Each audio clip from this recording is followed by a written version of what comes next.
podcast myself, so I'm pretty used to. You Pretty do, used to yes, all you in front of a do. microphone. I've been having a listen to your podcast. It was Oh, great. my dad's video store, or That's right. Yeah. yeah, I've been listening to it. Quite enjoying it. Quite enjoying it. It's I Oh, like the nice. vibe that you guys have got. Yeah, just a bunch of goofy filmmakers talking about old movies. Right, man. Right, man. Let's get into this and let's see where we go. Great. So yes, Romford Film Festival podcast is back with some more episodes. We've got some fantastic interviews coming up on this one. And remember, again, it is February the 27th or 2025, going through to the 2nd of March. We have got 170 shorts, features, classics, and indie films to be shown at the festival, which we can't wait for everyone to come and see across 8 separate screens over 4 days at the newly branded Lumiere cinema. No longer the premiere. Our new home is the Lumiere. And if you know, you know. There'll be a little bit at the start of the episode all about that. But this interview that I have right now is with Mr.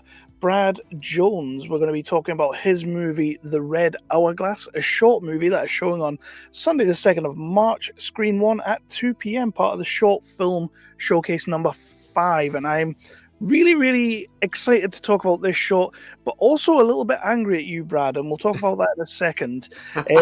First of all, how are you today, this fine day? I'm doing well. Doing well. Thanks for having me on.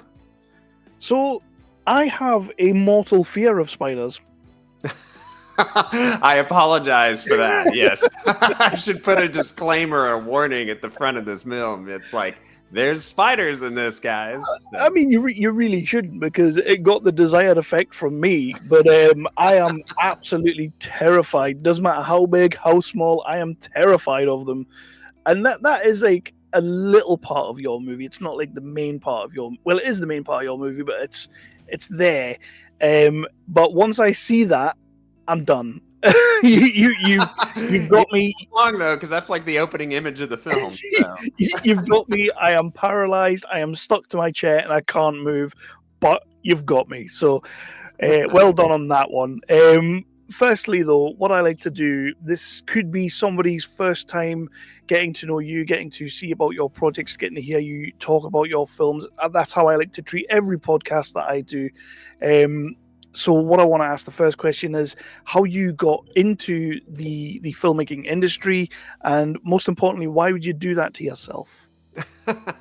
Well, it all goes back to, I think I was about 6 years old. My dad owned a mom and pop video store in our small town in Kentucky, and I saw John Carpenter's Halloween. And I remember asking my dad, I was obsessed with it. I don't know why my parents let me watch John Carpenter's Halloween when I was 6, but they did. And I was like, who is John Carpenter? Because I could read, well enough at that point to read his name above the title. And my dad was like, well, he's a director. And I was like, well, what does the director do? And they were like, well, they're kind of like the vision behind the film. They kind of, decide what's what on it. I was like, that's what I want to do. So, and so I set out, at an early age to really kind of like studying filmmaking. I started to make little films when I was a kid with my friends and whatnot on like VHS and whatnot. And then I went to film school, and then I ended up in Los Angeles. After that, I had an internship on the sci-fi miniseries Children of Dune, which was pretty exciting. And I've been mostly working in post-production primarily as kind of my, day jobs. And I've also been a first assistant director. But my real passion is writing and directing. And I've written and directed several award-winning short films. And I've also directed quite a few music videos. I'm also a freelance producer as well. I've produced a lot of shorts and a lot of music videos as well. Yeah, I did see that you wear many different caps, as in post-production. You've got editing, writing, producer, sound, and of course directing, all that good stuff. But for you personally, on a sort of gratifying level, what do you prefer to do? What's your favorite part of filmmaking? It's probably actually the conceptualizing aspect, like the pre-production part. Because then you're totally free. You're not answering to anything. You're not answering to the elements. You're not answering to other people. it's just you and like your vision and figuring Mm. out your vision. And I think that's actually probably the most exciting part, because it's weirdly the most kind of chill part of the filmmaking process. Because once you're actually in pre-production, you're hiring, you're casting, all that kind of stuff, and then you're off to production, which is, you know, you're out there in the elements. Everything that can go wrong will go wrong, and then you've got to pick up all the pieces in post-production and stuff and meet a deadline a lot of times. So I'd say actually the pre-production part, I really like to storyboard my films from top to bottom, and I actually really work from storyboards primarily. My mom bought me a book on Alfred Hitchcock when I was like 7 years old, and I read that he just worked primarily from storyboards. And so I thought that's how you directed films. And then I go to film school, of course, and they're like, well, no, you're supposed to shoot coverage and wides and mediums and close-ups and all this stuff. And it's like, no, I don't work that. Like, I already like kind of trained my brain to work in a very specific way. So I do what they call shoot for the edit. So that's kind of how I operate. So, but I think that moment, like conceiving of the film, is probably my absolutely my favorite part. And of course, you've mentioned two inspirations already, John Carpenter being one of the greats, and Alfred Hitchcock there being another one of the greats. Was there anybody that was there to kind of inspire you or kind of help you along the way that was, I don't know, was just along for the ride with you that really kind of got you through it? On this particular project, Or just in your filmmaking career so far, really. But oh gosh, so many. You know, one of my longtime partners, Nick Plotkin, who was also the best man at my wedding. You know, he owns a set and construction shop here in town called All Sets, and he's been a great creative collaborator, and you know, kind of one of my best friends. You know, for many years now. You know, my friend Robin Swank. You know, her and I have collaborated a lot. The producer for this film is someone I've worked with several times. I produced several of her shorts, and she's also worked on a lot of my projects as well. Amanda Swykow. Yeah, so many. It's such a, it takes a village to make these. So, but yeah, there's been so many creative, inspirational people along the way. I worked for a guy named Jay Miracle, he was the guy that edited Hearts of Darkness. The documentary about the making of Apocalypse Now. And I consider him like a really good friend and also kind of like mentor as well. But yeah, there's so many, so many incredible people I've encountered in the last like 20 years of my career. So let's talk about this short movie, the Red Hourglass, one that didn't like it stopped me from sleeping for a couple of days. So in terms of the story, and as you say, the conceptualization is kind of your favorite part of all this, where did the story of the Red Hourglass stem from? What was the initial catalyst for this? So 2020 was an absolutely crazy year for us all. The same week we went into quarantine was the same week my wife and I found out she was pregnant. And so we, you know, on one hand, we've been trying to get pregnant for many years. We're super excited to be finally having a kid and becoming parents. And at the same time, the world is falling apart outside. Yeah. And there's this unknown disease. We don't know what's happening. At the same time, also in the US, there's unrest in the streets because of the George Floyd protests. There's like, you know, Christo-fascism rising up on the streets, which I don't know if you've watched the news lately, but it's in full swing right now here in the States. And all that stuff was kind of in the back of my mind. And I remember, I think the real seed, though, was when I was, it was like late, like 2 or 3 in the morning. I was trying to get my son back to sleep when he was a newborn. And, you know, I'm rocking him in his room. I'm half awake. And he has this red light on and the white noise is playing. And I was just like, in my kind of half stupor, I was like, this is like an Italian horror film with a David Lynch soundtrack. And then I was like, well, wait a minute, that sounds cool. What's that? So, and I think that was kind of the seed of it. And then it was actually the opening scene with the spider kind of like, you know, crawling up in between. And then she wakes up and then she finds out she's pregnant. That scene, when I saw that in my head, I was like, whoa, I've never seen that. I've never seen that. That's creepy. That's really creepy AF. And then I, just kind of started to kind of build around that. And I mean, I really don't know how to ask this question, but how did your wife feel about that idea coming to your head? She doesn't like it. So yeah, no, she's not the biggest fan of this movie. She likes my other movies. I don't think she likes this one too much. But before we move on though, I do quickly want to say congratulations on becoming a dad, especially like Oh, thank you. at the It's the most absolute, wonderful thing in the world. Yeah. quite possibly the worst time possible. So I don't envy that. I've got 3 little girls, so the fact that you managed to do it round about that time as well, my hat is off to you. That is unbelievable. Well, I want to say well done, but no, congratulations. Thanks.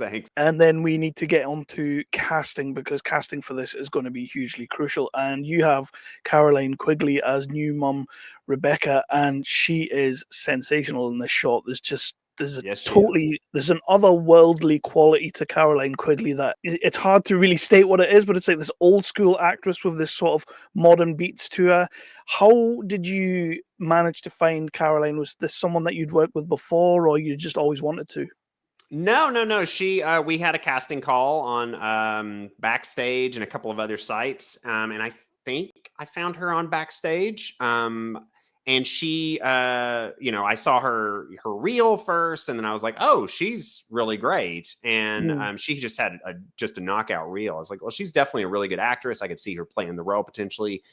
We all, and we had a lot of actresses submit their audition tapes, and Caroline's was just miles ahead. And then, we brought her in for like a remote audition and stuff. And that was an easy decision, really, honestly, because she was just so good. And she really nailed the part. She's a wrecking ball, because she, a lot of times when you're a director, you're like, oh, am I going to have to like do things to kind of like get this performance out of her, Yeah. out of the actor? And like with her, she's so prepared, and she brings so much more to the part that like it's like making my job easy. And it was an absolute pleasure to work with her.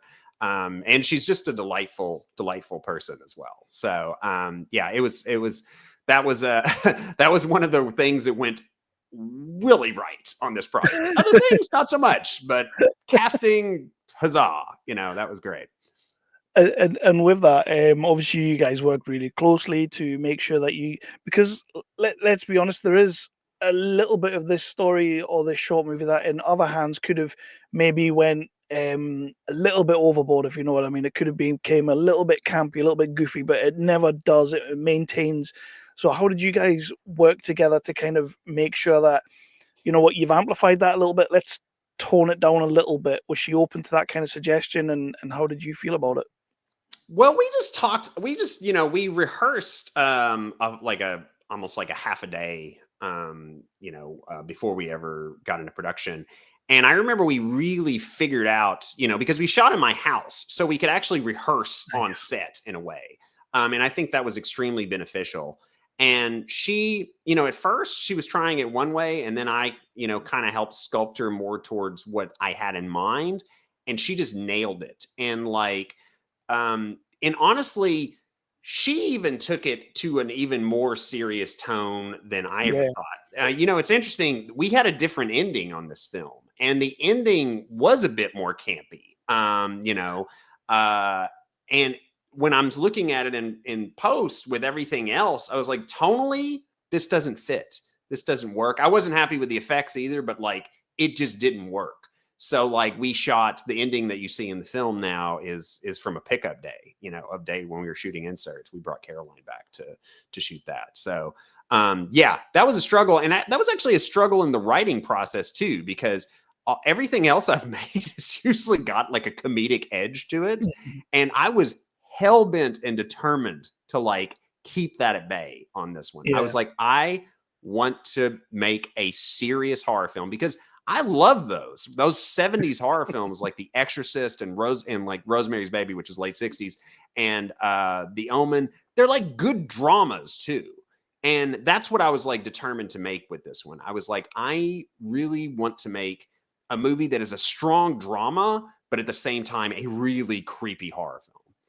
Yeah, and you definitely absolutely nailed that, and a good part of that is to do with your casting as well, because Caroline like has that sort of what's Shelley Duvall in The Shining. She kind of has that sort of, but also that very strong kind of modern day, like I say, that kind even that Nev Campbell kind of vibe. Like she has a little bit of everything going on, which is what really kind of cements that. But what kind of you kind of piqued my interest a little bit there when you basically said that casting went very right, but not so much everything else. Is there something you can tell us about, like behind the scenes that went wrong, or? Sure, yeah. I mean, the production, so we had like scenes, we shot it over 6 days, but the days were not full days because we were shooting in my house, Right. my wife stayed out a little longer with our son, after daycare and whatnot, and just to give us a little more room. But we had like less than 10-hour days. So they weren't like proper full, like 12-hour days we were working here. At least that's what we work in the States. And it was so like that was one problem. And we kept running into an issue. Like about the third day, I was like, I don't think we're gonna get all this stuff that I had planned. So I had to actually cut out a big chunk towards the end of the Oh. film. So that was one thing.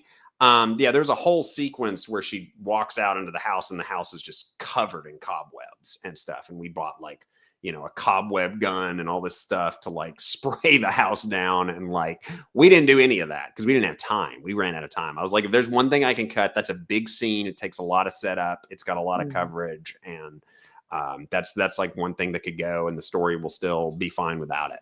So I had to kind of make that decision during production as well. But I think like the big one was the effects. I was really unhappy with the effects in the film. And so some other stuff that had effects in the movie, like got kind of cut out during the post process. So that was it was kind of sad. Like most of it affects the final kind of chapter of the film, the final Mhm. act.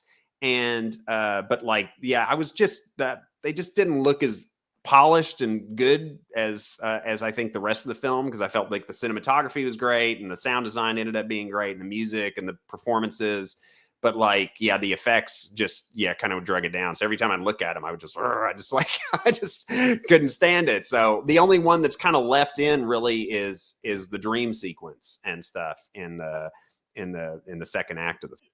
It is a horror. It needs to invoke fear, which it did for me, by the way. So you know that, but it needs to get our mind racing. You're not certain aspects of the movie. I'm trying not to do any spoilers at all, really, but certain aspects of the movie is a case of like show a little bit less to kind of have our minds imagine a little bit more. And a good part of what your movie does is, as you just mentioned, the score and the sound effects does quite a lot of the heavy lifting. What was your approach to making sure you got that right sense of fear and dread through the score and through the sound?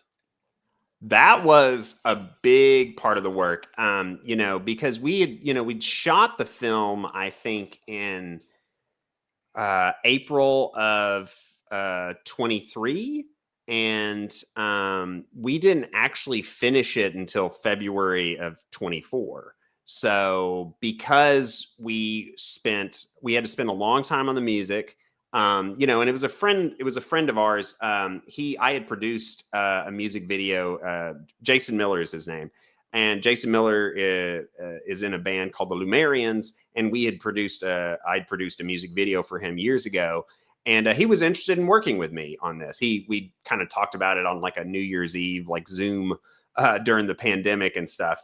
And he was like, "Oh, well, let me know if you do it and stuff. I would love to come on board." And he's super talented. He's just amazing to work with. But we had to figure it out in a way, like, Mm. because I was really guiding him. I was like, the temp store was like, a lot of it was like Suspiria and like Phantasm and stuff like that. I was using that as kind of like temp tracks. And that's kind of where I was guiding him. I was like, we really need to figure out like a really strong theme. I really liked kind of the Italian horror stuff, but I was like, obviously I don't want it to be, a nod back to like progressive music of the 70s, it should still sound modern. So we kind of like, we kind of came to it as like, okay, and it should be religious too. So like maybe Yeah. instruments like organs and like, choral kind of sounds and stuff, but a little bit otherworldly to kind of go with the otherworldly entity that's in the film. And, just kind of, we had to kind of discover it. And that took some time actually. And then the same thing with the sound design.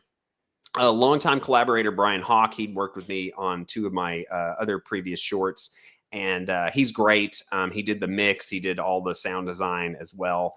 We really all the Foley and all that stuff he got, but man, we really had to work on the creature sounds. That was like a big challenge, but we eventually got through it and kind of found that. I remember I kept temping in sound design sound effects from the movie Mimic, the Guillermo del Toro Yeah. film, like the bug Nice. insect. Because I was like, I want an insect light, but otherworldly, and like, so yeah, we had to kind of find it together, and it took some time, but yeah, I was pretty happy with it once it was all said and done. Definitely a movie that doesn't get talked about enough, if you ask me, is Mimic. Yeah, it's pretty great. Actually, I loved it when it came out and stuff. I think people are now kind of rediscovering it because of the Oh, other definitely. success Del Toro's had. But yeah. Definitely. So you've now got your score. You've got some of your scares within the movie. You've got production kind of wrapped. What I want to know is there any particular? It could be a sound effect, a scene, a moment, something that happens on the screen. But is there any particular moment in this movie that you are completely just enamored with, totally proud of? That when you see it on the big screen, you go, "Yeah, that is the balls." Gosh, there's quite a few things in the film that I really like. I love all the scenes in the kitchen that have like the sound effects coming over the little baby monitor, and I loved how those sequences came out, because those are like, if you look at the storyboards and then you look at that, they're kind of A and B and stuff. So I was particularly happy. I love the lighting, the performance, and the sound design of all those. It's fantastic. But yeah, there's quite a few. I mean, I think the iconic images from the film that people are always asking me about is her falling in the black void. Yeah. Because, and that was actually achieved in a very simple way, at least theoretically. We did this with a trampoline, and we had the actress jump up in the air with this crazy red dress that my wife had. She had used it for a Beetlejuice costume many years ago, and it happened to fit Caroline. So it was like, we were like, that's perfect. And then threw that on her, and she just jumped up in the air, and we were shooting it at like, I don't know, 240 frames per second or something like that. And just that little moment of her falling backwards is Mhm. captured in such slow motion that, I mean, she looks like she's just falling in an abyss, and she's against black and stuff. But my producer and I, we actually had to go find, we found a trampoline on Craigslist, and the nicest folks ever lived close by to us. And we took my producer's minivan and tore this thing down, and like, then brought it to a sound stage that my friend Danny owns, Rise Motion Picture Studios in here in LA. And yeah, this simple effect, but it's like, and it's all done in camera. Everybody thinks it's something Yeah. done compositing or something like that, and I'm like, nope, it's just right in camera. So it's just a That's very mad. simple effect. But yeah, I'm really happy with how that turned out as well. That's really cool. I'm really kinda I'm quite glad you brought that up, because that's like one of those things that you would imagine, as you say, a composite done, VFX done later on in post, but just to have your actress just kinda just bouncing on a trampoline and getting a scene that looks as gorgeous as that does is that's well fascinating. Well Yeah, I done on that love one in too. camera effects. The more you can do in camera, I mean, even Absolutely. her just falling, like her close up, she's just standing up against black, and we're blowing a fan to blow her hair up, and it's just simple stuff. I love that stuff. Awesome. So, what kind of when you've been seeing this movie up on the big screen at festivals and whatnot, or when you've been having screenings, what kind of reactions are you getting, and what has been some of your favorite kind of reactions to this movie? I mean, I get a lot of positive feedback, kind of after the fact. I think people are pretty quiet actually watching it because it's Well, not I would have it's been. it's disturbing and it's creepy and it's kind of a slow burn. It's not like a jump scare kind of horror movie. It's Yeah, not it's not haha funny. It's pretty serious business. So, the audience is often pretty creepy, but they're enthralled. And a lot of people have come up to me and go, "Man, that was super creepy. That old blind woman is going to be stuck in my nightmares yeah. and stuff for a while." It is one of those ones that if I had watched it up on a big screen and came out of the cinema and you were stood there, I would not have spoken to you, if I'm completely honest with you. But then that's kind of the desired effect. So All I right, I'll take that as a compliment. So, from my deepest fears to a little kind of a little jokey question, a little would you rather question. So if you were stuck in this movie, or if you were stuck in a horror movie, what would freak you out more? A spider the size of a baby, or 10 screaming babies the size of spiders? ooh, well, as a dad, I'd have to go with the ten screaming babies. It's like I got to take care of all these, man. Exactly, exactly. We're gonna start wrapping it out in a quick hot minute, but I have a few extra little questions that I like to ask, and one of them is the red hourglass. So you obviously have a lot of inspirations out there, both in your personal life, but also inspirations from filmmakers that you look up to and you admire. If you could put this short movie in front of any one film director, live or dead, it could be anyone, um, who would you put this in front of to see what they think of this movie? Oh man, that's tough. That's a tough question. Well, I mean, my three favorite filmmakers are John Carpenter, Stanley Kubrick, and I kind of waffle on the third one, but maybe Polanski, even though he's extremely problematic in his day-to-day life, but his films are incredible.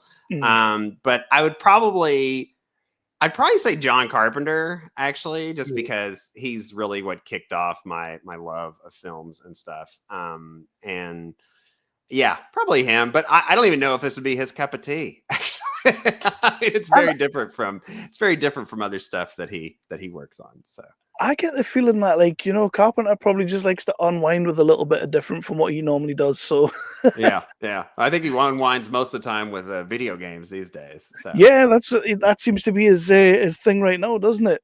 Uh, if you were asked to take any one classic horror movie, or any one classic movie to remake or reboot or make a sequel to in kind of your style, what movie would you pick to remake?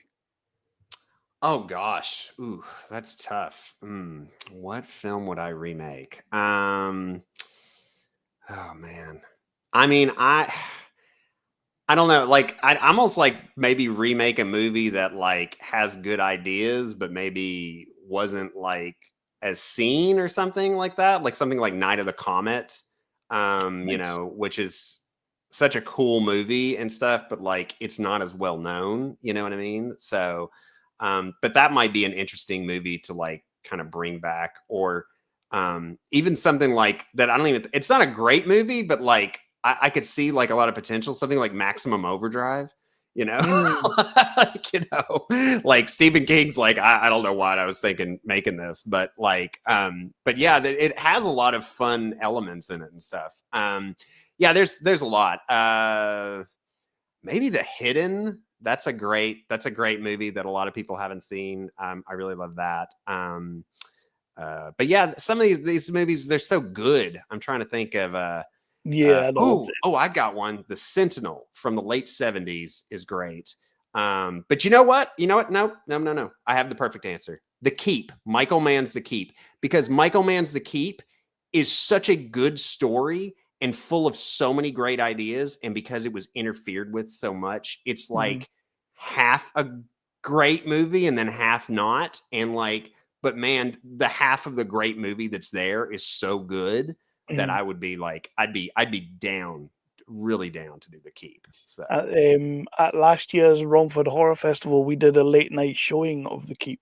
So you're in great company there. We would absolutely love to see what you did with that. Definitely, I 100%. love it. I love it. It's such, and it's a great book too. So I mean, it's it deserves like a proper new adaptation, I'd say, Yeah. because it's just great material. And so, what is next? Both for the Red Hourglass. What is next in sort of like festival runs? What happens after the festival run with this short, and also with yourself? Well, so we've screened at quite a few festivals thus far. We premiered at Horror Hound. We played at Nightmares, which is one of the big genre fests here in the States. We also played at another Hole in the Head. We won Best Horror at Oregon Screams. We played at Sacramento Horror Film Festival last month, and this month we're playing at Nevermore at the end of the month, which is a big genre festival in North Carolina. And then right after it, like a few days later, we're playing at Romford and on March 2nd. And beyond that, still waiting to hear back from a lot of film festivals. I'm also trying to develop a feature of this particular short. I kind of fell in love with the character and the world and had all these other ideas in the process of making the short, that I was like, I wonder if I could flesh this out. And indeed I could. And it's, I'm very excited about the script that we have for the Red Hourglass feature. So currently in the process of, kind of getting that off the ground, getting that developed. Well, can I just say, with all due respect, I will not be first in line to watch a feature. I'm absolutely joking. I would 100% watch it. One thing that I've learned about horror movies is that what you really fear, that's the kind of horror movie you should be watching, because it cripples you, it paralyzes you. It's just, yeah. I Cheaper always, in therapy. So even though I know I don't want to watch it, I make myself watch it. It's crazy. It's crazy.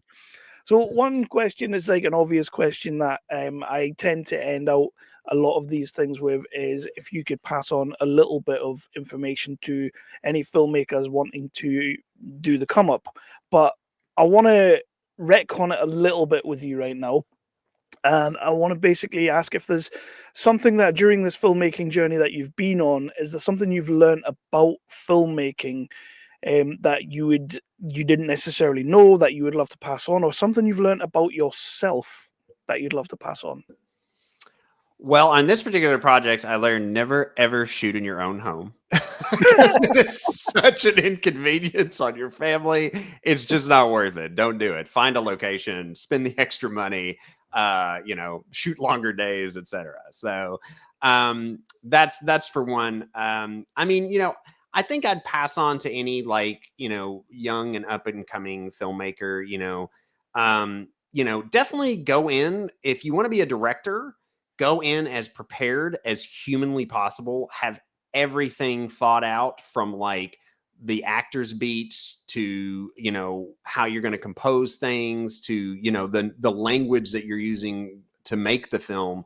Think of everything, and because everyone is going to come and ask you constant questions, so you're the captain of the ship, you have to have the answers.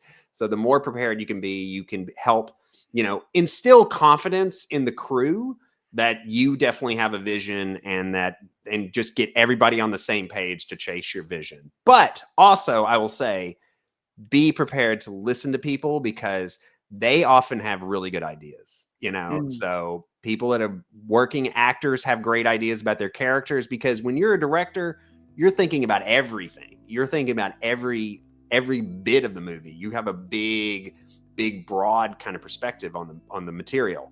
but like an actor is just thinking about the character that they're playing, and scene by scene and moment by moment. So they're just thinking about that. So listen to your actors, listen to your director of photography, listen to your production designer. Just the movies. One thing I've learned about like listening to far too many commentaries on Blu-rays and stuff is that it's a really collaborative effort and stuff, and like people just have so many good ideas, and what ends up on the screen often, it's an evolving process as you go. So just go in prepared, with a really distinct vision, but be open to new creative voices. I love that. And with that, people, please do come and see our creative voices. February the 27th through to that was a baller segue. That was so February the 27th through to the 2nd of March at the Lumiere cinema, as it's going to be when we open up. Come and see the Red Hourglass on Sunday the 2nd of March, screen 1, 2 p.m. as part of our short film showcase number 5. And Brad, thank you so much for submitting this movie to us.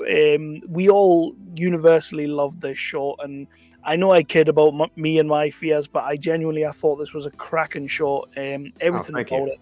I think Caroline's fantastic. I think that even your spider, the little bits and whatnot that you see of it, I did enjoy it. Your cinematography is great. Your sound is just divine. It really does sell everything in this short. So thank you for thank you for letting us show it. And most of all, thanks for doing this tonight. Yeah, thanks for having me, and thanks for screening my film. So yeah, thank you so much. We can't wait for everyone to see this, and I'm going to be sitting there probably the first 2 minutes, and then I'll go to the bar. I think the first 2 minutes are the worst 2 minutes for you. You should come in a little later. So yeah, I'll maybe do it that way. I'll walk in with my beers. But yeah, Brad,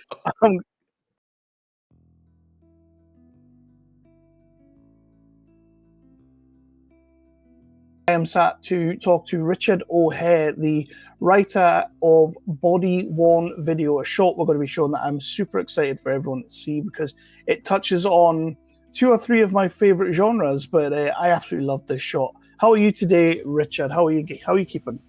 Yeah, I'm doing really well. Thank you very much, Kevin. I'm doing really well. Great. So what I like to do with these little interviews is this is legitimately our first time talking, but this could also be somebody's first time discovering your work, discovering you. So what I like to do is I like to start with a very simple question of how you kind of got into this industry, found your way into writing, and more importantly, why on earth would you do it to yourself? So, well, yeah, I mean, I am a writer on Body Worn Video, but I'm actually a DOP. I'm a cinematographer by trade, and I produced Body Worn Video as well. So I've got quite a few hats on in this regard. I mean, I got into the industry as a cinematographer like 14 years ago, nearly 15 years ago, doing all sorts of things, and it's only really been in the last maybe 5 years that I've started going into like the narrative scripted world as a cinematographer. And very, very quickly I was like, why am I making anything that's not a horror film? Like I absolutely love horror. Like if I enjoy watching horror, then I should probably just try and shoot horror as much as I can. And I kind of like the last 3 years, I think I've shot dozens of shorts, a couple of features, all in the horror genre. And I can only really try and say I'm going to do my damnedest to get more in my belt. And was there anything when you were coming through, or as you were growing up and seeing projects up on the screen and things like that made you think that's 100% what I want to be doing with my life? I want to be bringing people's visions to the screen. And was there a project out there that you just loved and you thought, yeah, that's what I'm going to do? Well, I mean, everyone's got that, like, oh, I remember my first horror film as a kid, blah, blah, blah. It was like, whatever. And like, yeah, I mean, horror, man, it's like roller coasters. You know, like people go on a roller coaster because they get shit scared, because they're dropping down whatever, or like you bending, and everything's just like terrifying, but you know you're safe. Like horror films are exactly the same, and like you watch them and you're shit scared for 9 minutes, and then at the end you're like, whoa, that was an adrenaline rush and a half, and then you just want another one. And I think that's the buzz that I get from that, man. very, very poignantly, I was a really big David Lynch fan as a film student. And I mean, I love the crazy, wacky avant-gardeness of David Lynch, but what I love more is that how he can make you scared of the most mundane things, like just like a buzzing noise of someone walking around a corner, and you're like, fucking hell, why is that so scary? And it is. And it's just that idea of like making people feel scared. Like it gives me a giddy little enjoyment out of it. There's nothing like it, and even as like as a viewer for myself, it's why I quite like the horror genres. It's the, like you say, the everyday mundane that like to me seems like nothing, but actually it's my absolute worst possible nightmare. And yeah, I'm totally with you there. Is there any particular if you could go back and redo like a classic horror movie that's already been made, or like remake it or reboot it or make a sequel of it, is there anything you'd love to tackle? Oh, I mean, that's a spicy topic. I mean, that is. I mean, a lot of the greats are the greats for a reason, right? They can't be remade. I mean, my favorite horror films is The Exorcist, and I think if anyone tried to give that a go, they've tried reboots and they don't go down well. So I don't know if anyone do a good job doing that. I mean, fuck, it'd have to be something like, so Jason hasn't really had a remake. Like Halloween's had his remake, Freddy's had his remake, but Jason's just had continuous sequels. I like Jason. I think he's just as good as the rest of that. Unless I'm wrong in this regard, has there been a Jason remake? I don't think there has. When you say that, it's just kind of been like, let's do another Jason, but put him in another ridiculous, like, let's put him in space kind of thing. Jason X is one of my favorite ones, man. Oh, absolutely! Let the bodies hit the floor, man. So how did Body Worn Video come about? How did you come on board this project, and tell us a little bit of what people can expect from this short? It's a found footage short, and I mean, found footage is horror's like ugly cousin. Like you've got to love it or you fucking hate it. But horror is that lucky genre where like found footage kind of only exists in the horror genre. So you can have like a mockumentary, I suppose, and all that kind of shit. But you know, it's still in the world of horror, and there's always tropes. Obviously, like Blair Witch, it's one of the best. Like Late Mungo again does a really standing job. And then there's everything in between, from the ridiculous to the mundane to the slightly different, like Late Night with the Devil or whatever like that. Like everyone tries to have their own little spin on it. But one thing that always got me was like, and it's the same. Like everyone, I know millions of people think this. It's like the person would have dropped the camera at this point, or why the fuck did you get like your camera out to film this when your mate's been decapitated? All these little bits, and it's. When you're watching it, you're like, I forgive you. It's fine. You're doing it because for my enjoyment, so I forgive you. But there's still a little bit inside me that's like, they've kind of broken it there and they've just made it into a film. Whereas when I was thinking about the perfect found footage film, I was thinking, because I don't know if you get into like scrolling holes on your phone and you've got like bailiff videos where people are getting really aggy at each other, or you get like dash cam videos where people are driving and it's just road rage after road rage, and like it's so interesting to watch. Like it's so like agmatic that you just want to like sit there and just like flick over and over again, just like, oh my god, look at this guy right, oh my god, look at that near miss, oh my god, these people are absolutely in for it. And I was like, well, why isn't someone made a Body Worn Video or dash, I know there is dash cam, but it's a little bit troublesome, and things like that. Why hasn't someone done that, where like there is at no point would you remember that your camera is recording if you got in the shit. So it's like there's the rule that you're not going to break straight away. So I was like, right. So first off, it was going to be bailiffs. It was going to be two bailiffs that are coming to like raid a house and then getting in the shit. And the more and more I started writing it, the more I was just like, let's just ante up the risk here and just make it police officers, because there's nothing worse than like the people who are meant to protect us getting absolutely smashed. And when you watch RoboCop and you see RoboCop getting absolutely like nailed, you're like, oh shit, if they can nail RoboCop, they are the baddest people on the planet. And I was thinking, like, if you you get two police officers that are literally just going in to like rescue a baby. Spoiler. And they end up just getting absolutely mauled. It's like, yeah, that's scary. But when you're writing something like that, and I know it leans into its own fears and its own scares. And what kind of challenges do you really have to, like, you've set your rule, and once you've set that rule, you can't break that rule. So when writing around it, what kind of challenges did you maybe come about, and how did you maybe like creatively work around that?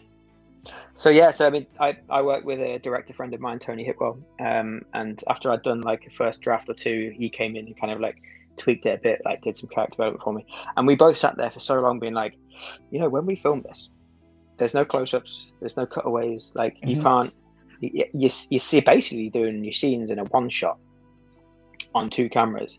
And the reason why it's kind of works is because you have those two cameras that cut to, kind of like Peep Show, you like it's reaction and reverse. So there are some scenes, there's one scene in the film which actually we kind of had to cut short, and cutting it short makes it not make sense because it's only one camera and the scene was too long. When we wrote it, it didn't seem long, but when we reacted it out, it's just way too long, and it made the first part of the film, which is kind of like drawing you into it, it dragged, and we're like, right, we need to get into the action quicker. How do we do that? And we've just had to come up with ways to cut a one shot scene, which is really hard. So when you're writing it, you kind of have to write it in the thought of like, no one will see anything unless the person who's speaking and wearing the camera really looks at it or really points at it. Like even when we were filming, like they had to turn like Batman, because if you just, when you've got a torch and you just turn your head and that, it's like the camera is not going to see it. So there's all those like builds as well. We had to like make sure that like they were really conscious, the actors were really conscious that the camera is them, and if their torso is not looking at it, then the audience is not looking at it. I mean, the torches really help with that, because obviously when you're in a really dark environment, the torch is kind of like what you're looking at, and therefore you kind of have control of what the audience sees as well. But they're the kind of limitations which are good for the role, really, really tricky for storytelling. And Tony Hipwell is as a director, is he someone you've known for a while and it was just a frequent collaborator, or did you bring him on board or get involved with him because he was perfect for this kind of film? Or yeah, me and Tony have been friends for years. We both live in York, and up until this project we hadn't worked together, but we've both had our own shorts before that in the same festivals, and we've toured them like in America together in festivals and all around the UK at festivals. And York's small in itself, but then the York horror community is obviously even smaller, so like you kind of know each other really well. And I remember bouncing the idea off of Tony like before I'd even made the application for like the funding and stuff, being like, what do you reckon? And he was like, sick idea, really sick idea, let me know how it goes. And I think I remember every time I saw him after that, it was just like, how's that script going? Do you want me to read it? Do you want me to have a look? Like blah blah. And he was like really, really like, he was so like keen. So as soon as I basically had like a weekend to do this application, I kind of said to him, I was like, Tony, I'm going to do it this weekend. Are you around? Because I could do with some help. And he was just like, text me whenever, send me whatever. I will literally like feedback straight away. And me and him just like smashed it out over a weekend and then got it sent off. And we won. Rest is history. That's amazing. That's amazing. And then when it came to your casting, I love both your actors in here, Chantel, Ali, and Oliver Devote, both playing your leads.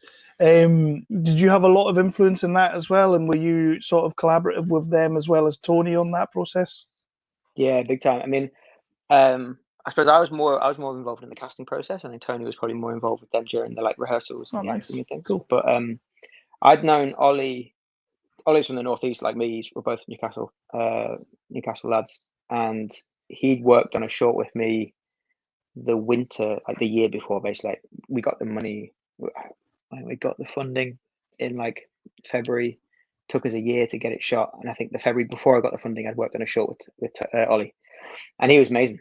And he was just like, he actually played a police officer in that short as well, but it's more of a thriller. And he just has this like quick to rage, very like sharp, blunt, like northeast accent, and he just plays it off very, very well.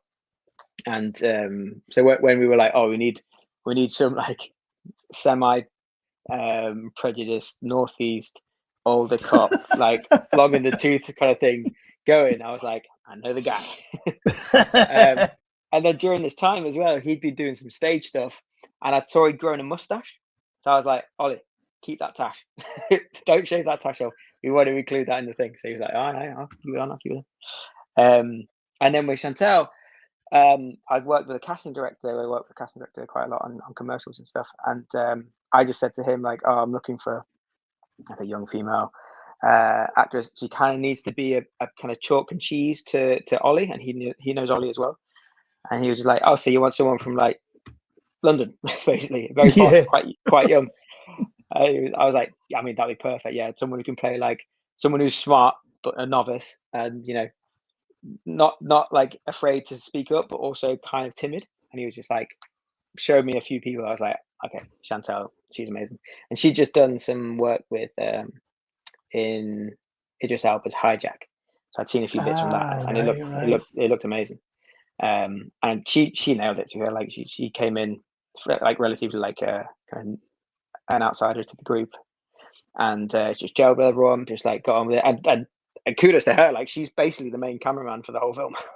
Like running around and screaming and all sorts. So yeah, she did a right shift. So you've got your story and you've got your cast all sorted out, and you're going to start shooting in this location. Like, I loved the location that you guys had here, because it just, before you even, I mean, without any spoilers, but before you even get into the inside, the guts of it, it feels claustrophobic before you even get there, and you're just like, any sort of gnarly shit is going to happen in here, and I'm not for that. I don't want that, but we're going to go along for the ride anyway. What kind of problems does a location like that, because it is quite contained, it is quite claustrophobic, what kind of problems does that bring up? And did you already know from the start that that's where you were going to be filming? So, I mean, yeah, me and Tony's efforts in pre-production was really, like, we spent a lot of time looking for the right location. It's hard when you write a location and like have kind of a geography of where people need to go, especially in horror, when it's like people go here, they split up here, they go into this room here, this room. Like, it's quite like it's quite exact when you're doing stuff like that. And in our heads, you know, it was a residential house. It had stairs going up. It had a left and a right corridor. You know, it was very like, we knew what it wanted to be, and we just could not find it. There was just no way of finding it. Like, we needed it to be in a place where we could make it look shit, obviously not actually destroy it as a location, to be respectful. Like, we didn't have loads of money, obviously, so it was like, it had to be within the budget, needed to be free for a weekend, like with a bit of time to dress and then unload and all this kind of stuff. And we went to so many like empty offices.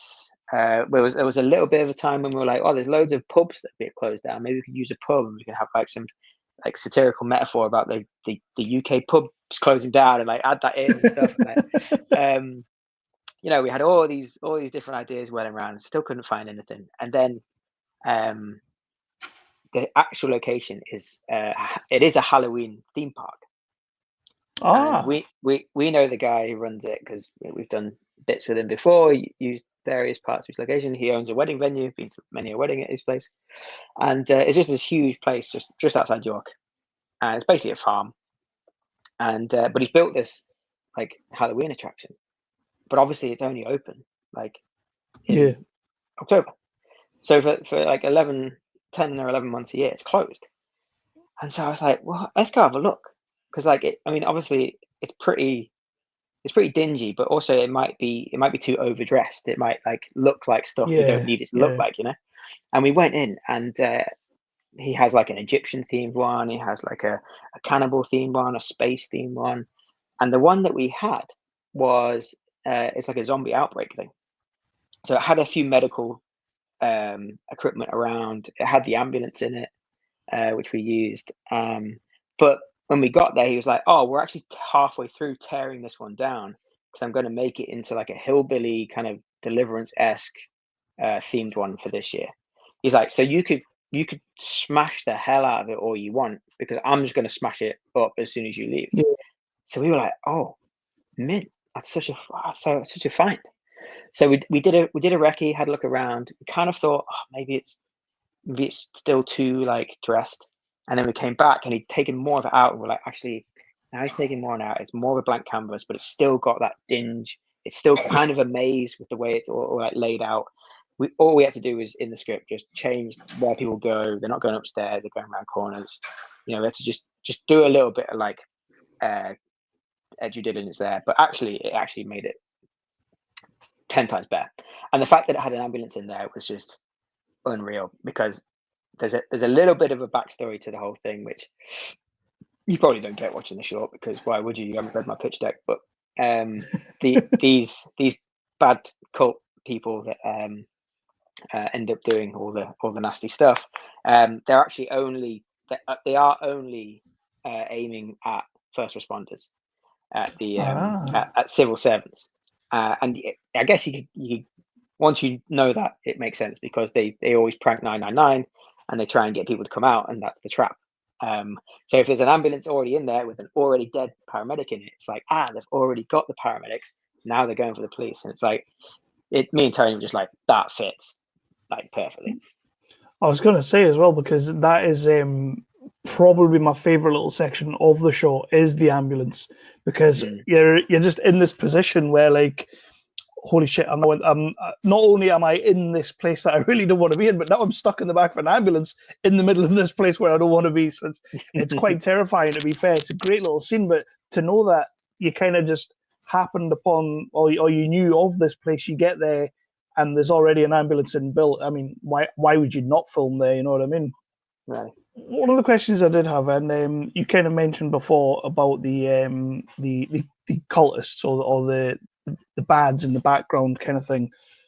When you're filming something like this, or when you're making something like this, and obviously you can only really look where the body camera can look, what kind of constraints does that give you in the fact that you're already, or even like fortuitous moments, because less is more in this kind of situation, like the less I see, the more terrified I am. How did you manage to skirt the line of like not showing too much of these guys? We played the whole Texas Chainsaw Massacre trick with the cast, in that no one saw the bad guys in terms of the two police officers until they actually saw them on set. You're horrible. You're really horrible in that sense, then. I know, and it was a really big, obviously, push to try and get that. One, obviously, to try and get a real reaction, because we're found footage and we're trying to make things as realistic as possible. But two, it just gave a really cool feeling on set. Like, everyone was like, "Oh shit!" Like they're sneaking around, like in the back, like makeup are bringing them through. Like, well, it really did build up the anticipation for the first scene with the bad people in it. And it also meant that when Chantel was actually being chased, she was like, "Oh fuck, I'm actually being chased." Like she didn't want to stop and look at how good the masks were. She was like genuinely like, "Oh fuck, like I need to run." So yeah, so like the kind of natural restriction of like Chantel looks behind her at points and sees someone running after her. It's just so easy to make that as brief as it needs to be, because Chantel's generally running away, and she's generally turning around and generally running away as soon as she sees something. Like with Ollie, when he turns around and sees his first encounter, it's like he's so close to Ollie. Yeah. That Ollie literally jumped back. Like we obviously have to do a few more takes, and it wasn't the first take we used, but he still got that. Like he still had that for every single one. I mean, the torches really help because it kind of like focuses your eye, and then there's a few times when stuff walks past windows or like is far in the distance, it kind of like walks out. Like those things were really important for us to keep us like, you know, almost you couldn't see them. And I mean, with the found footage cameras, man, it was quite easy to achieve that kind of stuff. And there was times when, you know, you do a take and like the camera, like, you know, it would only see the chin, and you're like, oh, we need to point the camera up. So you kind of manipulate the orientation of where the body cam was to, like, you know, artistic license. But yeah, largely sticking a body camera on with a torch, just it kind of builds its own suspense. So when you see the shot up on the big screen with audiences and whatnot, I always ask a question of our creatives.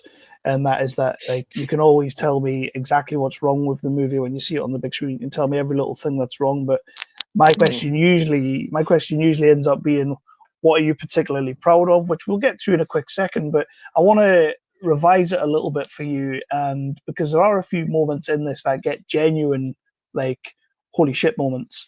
So for you, when you see this up on the big screen with an audience, what kind of responses do you normally see people having, or what kind of things do people tell you after it? Yeah, I mean, and I used the metaphor of a roller coaster before for horror. I think people generally see this as a little bit of a roller coaster ride, because when you get into the kind of the police have answered the call, they're on location, something's not right, and they're going deeper and deeper in. You notice people like kind of moving further and further back in their chairs as the thing goes on. They're like, it's really awesome to watch. And like, I mean, I've been to a few festivals now with the shorts that I've got, and a lot of the time I'll be like, I just don't want to watch. I don't want to watch this again. No, with an audience, or you know, you kind of feel it. But with Body One, I really love having people react to it, because it's first person. It's like, Exactly. I mean, a horror game to me is way scarier than a horror film, because I'm there and I'm telling, like, oh man, I can't even play half of horror games because it's so scary. And to me, this is the same. This is like you're feeling it way more because it's a first person view. And I mean, yeah, every audience is different. Every region has their own little like personality, even just up and down the UK. But like we went to Film Quest last year in Utah, and the American audience, they not only were they reacting to what they could feel was coming, but they were preempting and almost shouting, "Be careful! Oh, don't go!" Like they were. It was that sort of audience, and it's even more meant, obviously, to have that kind of thing happen, because it's. I mean, again, and in everything kind of situation like this, it always happens at points when you're not really sure that was intended for and stuff. But not to give too much away, because obviously, like most of the jump scares are a surprise. But like a lot of people in America definitely reacted and pre-reacted to stuff. I was like, that wasn't planned, but it makes it all the more rewarding. That's the thing about us Brits as well. We're far too polite to preempt. We're far too polite to tell people to be careful. We just want to sit there and be scared. And we have a bit more of a disdain for the police of the UK. If you read the letterbox thing, it's like, didn't feel any sympathy. It was just a bunch of police officers. Whereas I guess that's actually incredible. I didn't feel it. Honestly, I didn't feel that way at all. But it's incredible that people do. Would you ever entertain blowing this up into a feature of sorts, or a mini series or something like that? Would you maybe not these characters, but that same kind of situation, the body worn footage kind of style? Would you ever entertain that? 1000%. We actually already started writing the feature kind of plot lines and synopsises before we even filmed the short, because we weirdly had quite a long time between kind of getting the green light, and then actually having to like shoot the short. So there's a lot of time for us to like develop and stuff like that, which took us down a few different routes in terms of like, right, okay, found footage. We want to be true to the rules, as we've just like tried to like do with Body Worn. How can we stick with that, but develop it into something that's not going to be like too monotonous? It's not going to be too like samey. And the cult guys, they get a little bit more of a backstory, a little bit more kind of meaning and emphasis behind what they're doing with the feature. But we're also playing around with like fragmented timelines, because it's all, long story short, it's all kind of to do with like almost like pagan gods, maybe a sort of Mother Earth deity that is being damaged by us, and therefore this cult is thinking they should get rid of us. and the Earth will be okay. So there's a few little like things I kind of stolen or homage to, I guess. The logo for the cultists, which is kind of like it's like a bit of hay, really. That's been like in the film, it's put on the wall with actual shit. Well, actually, can we just make a reference there to start with? That Ollie's line in that was the most Geordie line I've ever heard in any film I've ever seen. Like the likely lads, you can piss off. My friends in the north, nah. Are we saying pet? No way. This was the most Geordie line you'll ever hear in a film, and it's when he walks in and he sees this like scribed cult slogan on a wall, clearly done in shit, which is peanut butter and chocolate in our world. But and he walks in and she's like, "Oh God, what's that?" Like they're obviously talking, and he goes, "Oh, someone's wiped shit out of the walls." As soon as he did it, I was like, "Ollie, that is audible. You need to redo that." Like, no, I mean, I know you're trying to be colloquial here, but it's just not working. And he did it again. He went, "Someone's wiped shit out of the walls, man." And I was like, he's just gonna get more and more Geordie with this, does it? So he's an incredible Geordie line. Anyway, I stole the logo from Extinction Rebellion. Extinction Rebellion is like an hourglass. I think it's got a circle around it or not. It's an hourglass basically, and I just stole the hourglass and I just added a few extra lines and made it drawn in a very scrappy way. And the idea is that this cult is like Extinction Rebellion, but just an incredibly extreme version that is never really integrated into our Western world. So the feature film kind of develops something from that. If you ever, do you know where Kildare Forest is? It's in the north. I'd say northeast, but it's kind of more central. I guess in between Carlisle and Newcastle. Yeah. Kildare Forest, it's very famous for being, I think, the most remote area in Britain for stargazing, and there's like an observatory there and stuff, and there's no light pollution. It's great. If you're ever up in the northeast, it's an amazing place to go, and great lakes and cottages and stuff like that. But if you Google Kildare Forest head or head statue, it will come up with this. I don't know if it's still there. I hope it's still there. But there's a head. There's like a piece of modern art. There's a giant head that has been sculpted and inserted into the ground as if someone's buried a giant and just left a head there. But its eyes are gaping and its mouth is agaped. And it looks horrifying as hell. And I think there's been some like installations and stuff where people have put lights inside it, and it's like as if it's fucking, don't know, some sort of huge godlike titan. And we kind of took that. One, it's a secluded like area where a cult like this could potentially live. Yeah. Two, it could be like this is the deity, and maybe it's coming up from Mother Earth or whatever. Or three, maybe it's just the entrance into the world of this Extinction Rebellion extreme cult. But yeah, so linking that to kind of like pagan gods, the horned god, the green man, all that kind of stuff. Like all of our monster cultists have like kind of a horned animal mask in some way, which is kind of like linked back. And just to cut this very short, long story short, there's the very first cave painting to ever kind of like hint at a godly figure. I think it's like 14,000 years old. It's some cave in South France, and they've nicknamed it the Sorcerer because it's all these cave paintings are just like normal people on a wall, kind of like, you know, farmers with cows and people and houses and fires, just like normal cave paintings that you think about cave painting is. But in this cave, there's also like higher up on the wall, too high for like someone standing to paint, so they must have got up there somehow, is a figure which is 3 times the size of the figures that have been drawn normally. And it has huge horns, and they kind of like surmise that maybe this is some sort of older godlike figure or whatever, and it's sort of where our horned gods came from. If you think about like Pan or even the devil or whatever, and you go into that sort of stuff. So I kind of like the idea that this cave in France was also sort of like what might have been in Kildare. These people worship these horned gods, and the horned gods were part of the very long way to say that. I love it, man. I absolutely love it, and there's a lot of thought into that. So you've got me already hooked. I already kind of told you before we started that I wanted a longer version of this.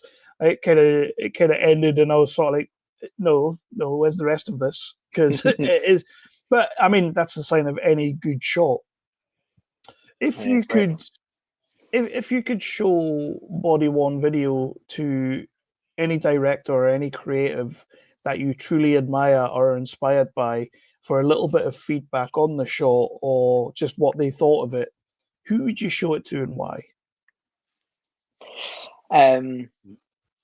So when we were making this film, I really wanted to know if anyone had made a body worn video or body cam short or feature or found footage film.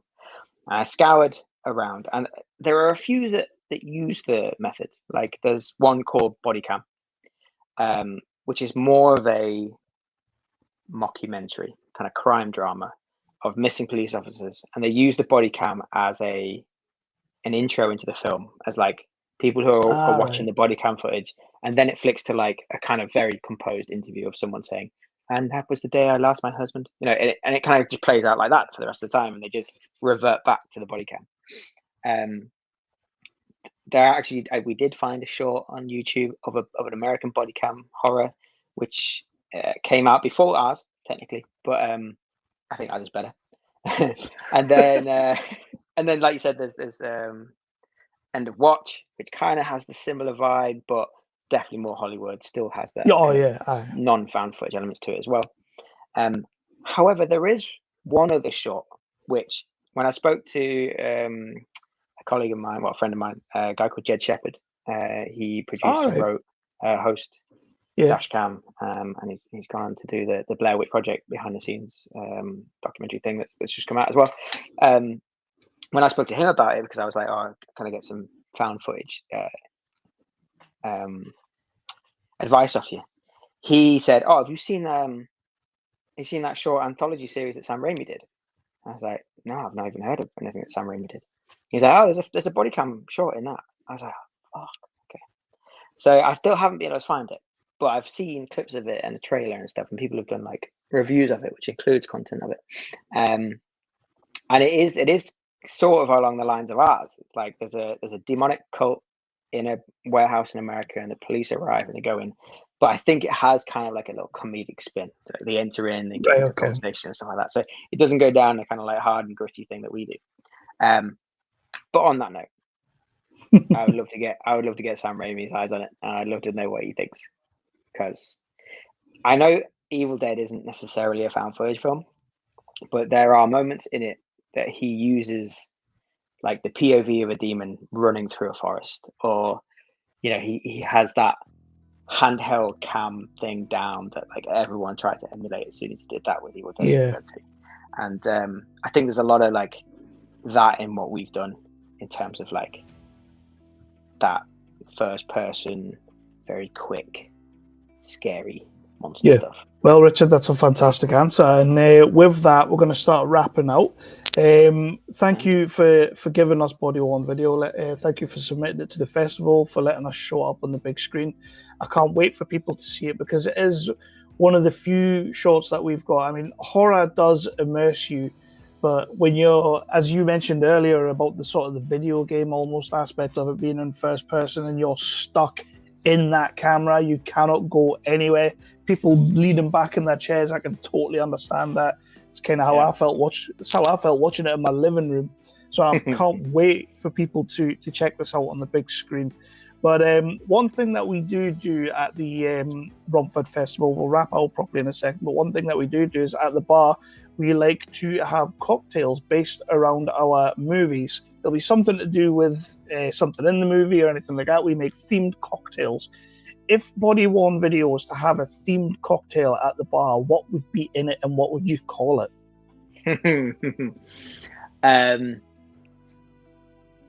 Oh God, I don't know how you say this without sounding like an absolute psychopath. It would have to be something like Baby in a Blender, and it has to be like a Bloody Mary something. And I'm not gonna like elaborate on that, because you have to see the short to understand why Baby in the Blender works. But maybe a Bloody Mary with like a little plastic baby doll's foot in it, something like that. I mean, if that doesn't sell you short, I don't know what does. Yeah. So, lastly, what's next for Body One Video? Where can people catch it? What happens after the sort of festival circuit? And what's next for Richard O'Hare himself? So we had a great run. We premiered at Fright Fest last year, and then we had a great run, obviously through the Halloween period, as you can imagine. Obviously Christmas we slowed down, and then as we've come back into the new year, we've got Romford, we've got Black Sunday, Beeston, and then there's the Independent Horror Society Showcase, which is touring its festival, and they're playing at that as well. So there's still quite a few places you can still catch it in the new year. And I mean, I don't really like having things show for more than a year, because then it just gets dragged and gets old. But I think we'll probably play out till the summer, and then just see what happens. Like I said, the computer game is kind of being engineered as we speak. And yes.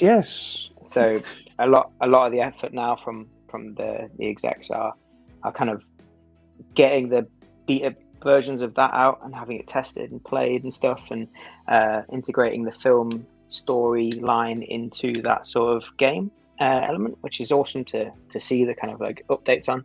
I think this maybe towards the end of this year is the big launch of that, which would be amazing. And then I don't know, Body One, when once it's shelved, I think we'll probably seriously look at the feature, if not before, and try and get something like that out of the world, which I think would be amazing. And then for myself, well, I've got a few other shorts that are currently in post. So actually in the festivals as we speak, I've got two other shorts, which one's called Visitor and one's called Bullman, which are kind of on the same trajectory as Body One, playing the very similar things, but both horror films. So both kind of really enjoying the horror film festivals.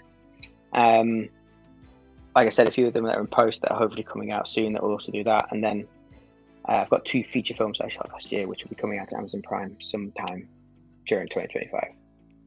That process for me in post is completely boggling for a feature film, so I'm sure it takes longer than I like to think it does. And then I've got another feature at the end of the year, another few shorts in the summer, but just trying to shoot as much horror as I can, man.